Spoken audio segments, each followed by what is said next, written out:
Most of the calorie counts in your kitchen come from three numbers: 4 calories a gram for protein, 9 for fat, 4 for carbohydrate. You have probably heard where those numbers came from. That story is wrong. The man whose name is on them said so himself. He put it in a footnote.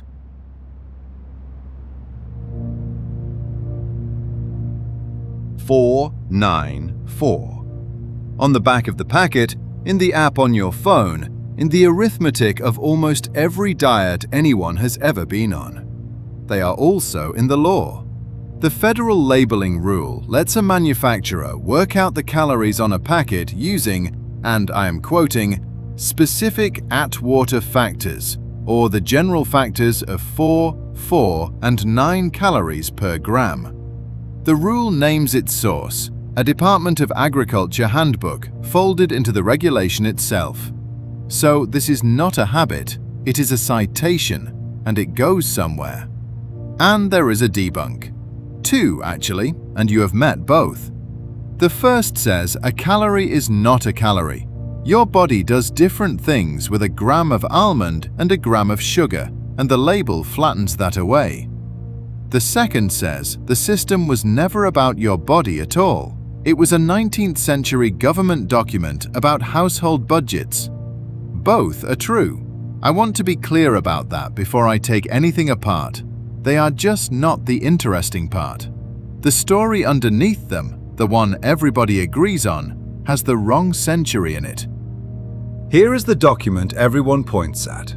Farmer's Bulletin 23, Department of Agriculture, 1894. The letter of transmittal calls the article a study of the nutritive value and, the phrase is theirs, the pecuniary economy of foods. The title at the head of the article is 5 words: Foods, Nutritive Value and Cost. So the second debunk is right. Read the contents page. Cost appears twice. Weight appears not at all.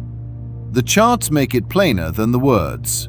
Chart 2 is headed Pecuniary Economy of Food, and it measures how much actual nourishment 25 cents will buy. In sirloin, in codfish, in flour, in oysters. The author is a chemistry professor from Wesleyan called Wilbur Olin Atwater. His question is how to feed a working family properly for less. None of this is hidden. It is on a government server, free, and it does not contain 494. Page 8. Atwater defines his unit first. A calorie, he writes, is the heat which would raise a pound of water 4 degrees Fahrenheit. Pounds, Fahrenheit, not the metric unit on your packet. And then the numbers. 1,860 calories in a pound of protein, 4,220 in a pound of fat, 1,860 again in a pound of carbohydrate. Per pound, not per gram. Divide by the number of grams in a pound and you get 4.1, 9.3, 4.1. Close to the numbers on your label. Not the same numbers, and not their ancestors either, as we will see. The ones on your label appear in a different bulletin. Number 142, Principles of Nutrition and Nutritive Value of Food, same author. Page 12. Protein, 4 calories per gram. Fat, 9. Carbohydrate, 4. Every number in the table has come down, and the unit has changed sides. A calorie is now the heat that raises a kilogram of water 1 degree Celsius. The imperial definition demoted to a clause beside it. How much later is this?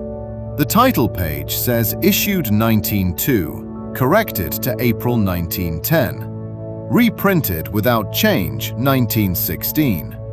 The copy anyone can open is the corrected one. So the earliest date this page can be proved to carry is 1910.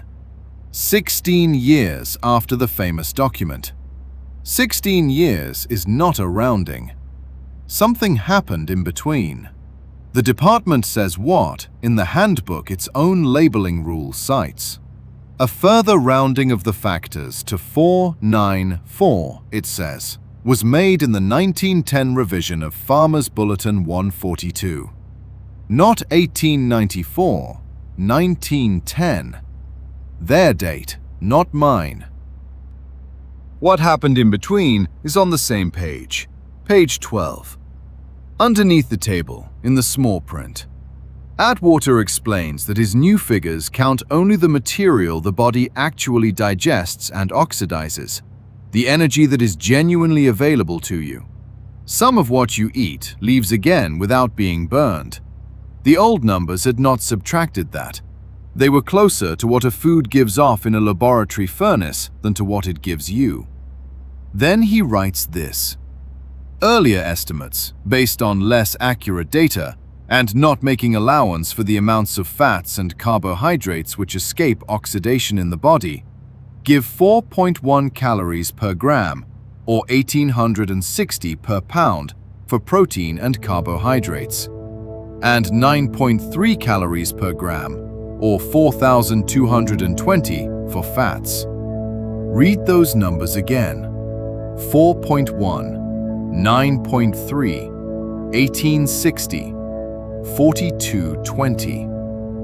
They are the numbers from 1894. He is describing his own earlier work, and he is calling it less accurate. And then the last 7 words of the footnote. Figures which have come into common use. That is the sentence. In a government pamphlet corrected to 1910, the man whose name is on the method wrote down that the numbers people were actually using were the ones he had already superseded. This bulletin was not obscure. The copy I am reading is a reprint, and the title page carries 3 different years. He noticed. He said so. Nobody moved. 1918. A physician called Lulu Hunt Peters publishes Diet and Health with Key to the Calories. Chicago, Riley and Lee. She signs the preface in Los Angeles, June of that year. Her method is arithmetic. Work out your ideal weight from your height. Work out how many calories that requires. Eat fewer than that. Near the back, she tells her readers where to read further. The Department of Agriculture publishes free bulletins on the subject, she says. And Farmer's Bulletin 142 by Atwater is very comprehensive. She is pointing her readers at the same document I have been reading. In 1918, the edition in circulation was the one with the footnote. So open it the way her readers could have. Not page 12 this time, page 7, in the section on fats. 2 sentences before the one I want, Atwater says the amount of fat in the body varies greatly with food, exercise, age, and other conditions. He is not about to deny that eating matters. Then, well-fed or overfed people with little muscular exercise often grow fat. But, and this is the clause, the tendency to fatness or leanness is more or less a question of personal idiosyncrasy or some other little understood factor, and not decided by food and exercise alone. Not decided by food and exercise alone. That is in the bulletin she called comprehensive. It is 5 pages before the footnote about the numbers. And the system built on top of it is food and exercise, and nothing else. I am not going to tell you she hid it. I have no idea what she read. What I can tell you is what the document says, and what the system that cites it does not. Now let me take apart the thing I have just built, because a debunk that only cuts one way is not skepticism. Atwater is not saying eating too much has no consequences. 31 pages after the sentence I just read, he writes that the evils of overeating may not be felt at once, but sooner or later they are sure to appear, perhaps in an excessive amount of fatty tissue, perhaps in general debility, perhaps in actual disease. So he is not on your side in an argument about whether food matters. What he is refusing is the single cause: food and exercise and nothing else. And that second debunk about household budgets, it overshoots too. Bulletin 23 has a section headed Food and Health, where Atwater says plainly that the American diet is one-sided and that Americans eat too much. The document is not innocent of health, it just does not contain a diet. And one more line from that handbook. The 494 factors, it says, were applied not only to the totals of a mixed diet, as originally intended, but also to the fuel value of individual foods. The numbers were built to describe a whole day's eating. They ended up printed on one biscuit. The numbers still work. 494 is a decent average, and nothing here means you should stop reading labels. What is wrong is the story around them. The original story has the wrong decade in it. The debunk of that story overshoots in the other direction, and the footnote that would have settled it has been sitting on a public server, free, in a pamphlet printed in 1916.